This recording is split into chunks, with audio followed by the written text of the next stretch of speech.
भक्ति में श्रद्धा नहीं रखते वे मुझे पा नहीं सकते। अतः वे इस दुनिया में जन्म मृत्यु के रास्ते पर वापस आते रहते हैं।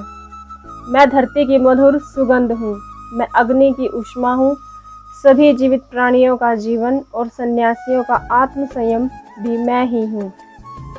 वह जो सभी इच्छाएं त्याग देता है और मैं और मेरा की लालसा और भावना से मुक्त हो जाता है, उसे शांति प्राप्त होती है। मेरे लिए न कोई घृणित है न प्रिय, किंतु जो व्यक्ति भक्ति के साथ मेरी पूजा करते हैं वो मेरे साथ हैं और मैं उनके साथ हूँ। मनुष्य को जीवन की चुनौतियों से भागना नहीं चाहिए और न ही भाग्य और ईश्वर की इच्छा जैसे बहानों का प्रयोग करना चाहिए।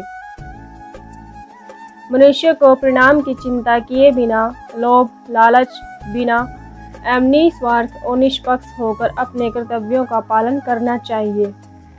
जिस तरह प्रकाश की ज्योति अंधेरे में चमकती है, ठीक उसी प्रकार सत्य भी चमकता है। इसलिए हमेशा सत्य की राह पर चलना चाहिए।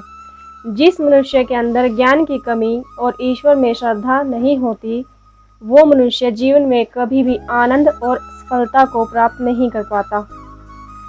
जब जब इस धरती पर पाप, अहंकार और अधर्म बढ़ेगा, तो उसका विनाश कर धर्म की पुनः स्थापना करने हेतु मैं अवश्य अवतार लेता हूँ।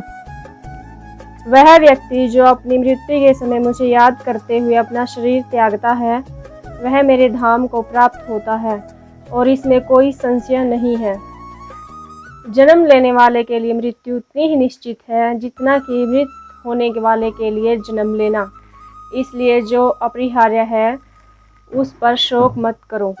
वह जो वास्तविकता में मेरे उत्कर्ष, जन्म और गतिविधियों को समझता है, वह शरीर त्यागने के बाद पुनः जन्म नहीं लेता और मेरे धाम को प्राप्त होता है।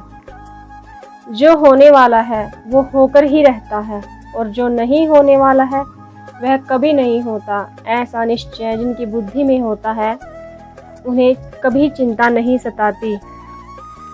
अपने परम भक्तों जो हमेशा मेरा स्मरण या एक चित्त मेरे मन से मेरा पूजन करते हैं, मैं व्यक्तिगत रूप से उनके कल्याण का उत्तरदायित्व लेता हूँ। जो कोई भी व्यक्ति किसी भी देवता की पूजा विश्वास के साथ करने की इच्छा रखता है, मैं उस व्यक्ति का विश्वास और उसी देवता में दृढ़ कर देता हूँ। अच्छे कर्म के बावजूद भी लोग केवल अपनी बुराइयां ही याद रखेंगे।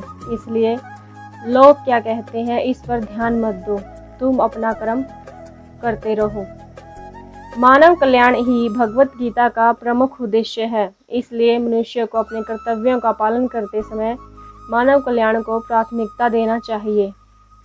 इतिहास कहता है कि कल सुख था, विज्ञान कहता है कि कल सुख होगा, लेकिन धर्म कहता है कि अगर मन सच्चा और दिल अच्छा हो तो हर रोज सुख होगा। क्रोध से भ्रम पैदा होता है, भ्रम से बुद्धि व्यग्र होती है। जब बुद्धि व्यग्र होती है तब तर्क नष्ट हो जाता है, जब तर्क नष्ट होता है तब व्यक्ति का पतन हो जाता है। अपने आप को ईश्वर के प्रति समर्पित कर दो, यही सबसे बड़ा सहारा है। जो कोई भी इस सहारे को पहचान गया है, वह डर, चिंता और दुखों से आज़ाद रहता है। मनुष्य को अपने कर्मों के संभावित परिणामों से प्राप्त होने वाली विजय या पराजय, लाभ या हानि, प्रसन्नता या दुख इत्यादि के बारे में सोचकर चिंता से ग्रसित नहीं होना चाहिए। तुम क्यों व्यर्थ में चिंता करते हो? तुम क्यों भयभीत होते हो? कौन तुम्हें मार सकता है? आत्मा न कभी जन्म लेती है और न ही इसे कोई मार सकता है। ये ही जीवन का अंतिम सत्य है। जिसके मन को जीत लिया है, उसने पहले ही परमात्मा को प्राप्त कर लिया है, क्योंकि उसने शांति प्राप्त कर ली है। ऐसे मनुष्य के लिए सुख दुख, सर्दी गर्मी और मान अपमान एक से हैं।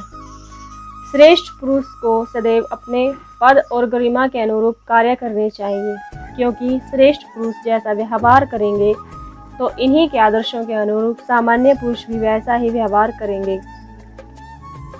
अर्थात जो खाने, सोने, आमोद प्रमोद, काम करने की आदतों में नियमित रहता है, वह योगाभ्यास द्वारा समस्त भौतिक क्लेशों को नष्ट कर सकता है। जिसके मन को जीत लिया है उसने पहले ही परमात्मा को प्राप्त कर लिया है, क्योंकि उसने शांति प्राप्त कर ली है। ऐसे मनुष्य के लिए सर्दी गर्मी और मार अपमान एक से है। न तो यह शरीर तुम्हारा है और न ही तुम इस शरीर के मालिक हो। यह शरीर 5 तत्वों से बना है, आग, जल, वायु, पृथ्वी और आकाश। एक दिन यह शरीर इन्हीं 5 तत्वों में विलीन हो जाएगा।